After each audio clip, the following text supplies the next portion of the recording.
अस्सलामुअलैकुम वरहमतुल्लाहि वबरकातुह। बिस्मिल्लाहिर्रहमानिर्रहीम।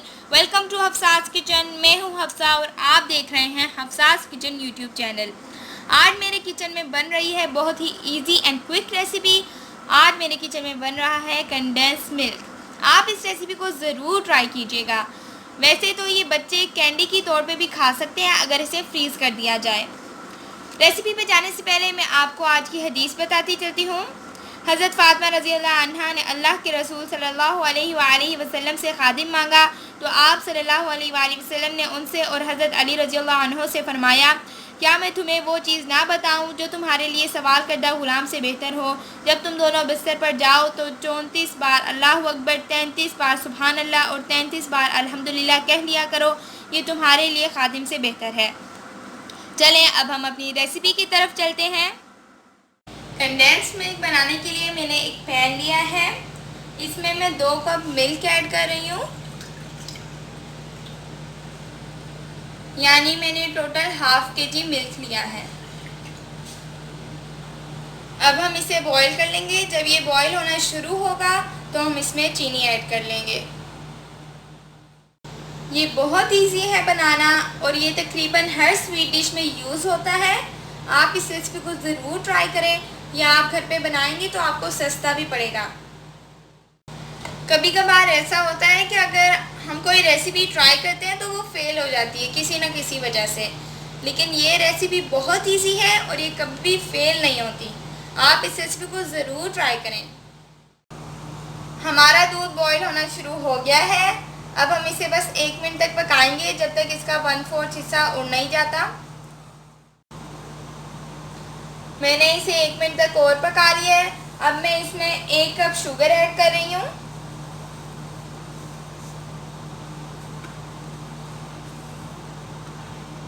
अब इसे अच्छे से मिक्स कर लेना है ताकि शुगर अच्छे से डिज़ोल्व हो जाए। हमने दूध को 5 मिनट तक पका लिया है और इसका कलर येलो हो चुका है।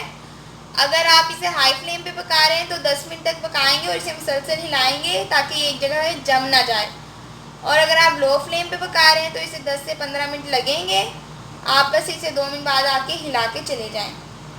अब हम इसे हाई फ्लेम पे पका रहे हैं ताकि हमारा जल्दी तैयार हो जाए।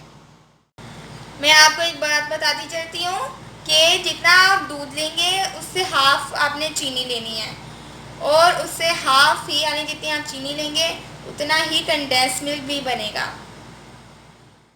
हमारा दूध गाढ़ा होना शुरू हो चुका है। अब हम इसे हाई फ्लेम पे पकाएंगे जब तक ये थोड़ा और गाढ़ा नहीं हो जाता।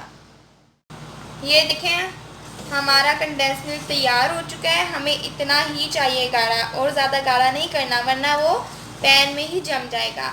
अब हम फ्लेम बंद कर देते हैं और अब हम इसे गरम गरम ही एक डिब्बे में निकाल लेते हैं जिसमें हमने इसे स्टोर करना है।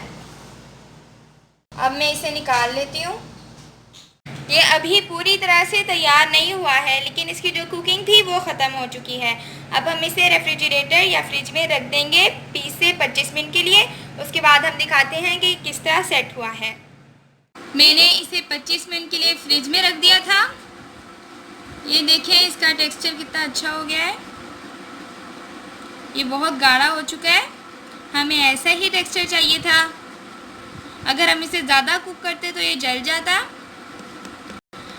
ये बहुत ही इजी है। इस रेसिपी को बच्चे भी बना सकते हैं। अगर आपको मेरी रेसिपी पसंद आई तो लाइक करें, शेयर करें और सब्सक्राइब करें और बेल आइकन को क्लिक करना मत भूलें ताकि मेरी हर न्यू रेसिपी आप तक पहुंच सके। जज़ाकुमुल्लाहु खैरन कसीरा। और हमें इंस्टाग्राम पे फॉलो करें। अपना ख्याल रखें और हमें अपनी दुआओं में याद रखें। अस्सलामु अलैकुम वरहमतुल्लाहि वबरकातुहू।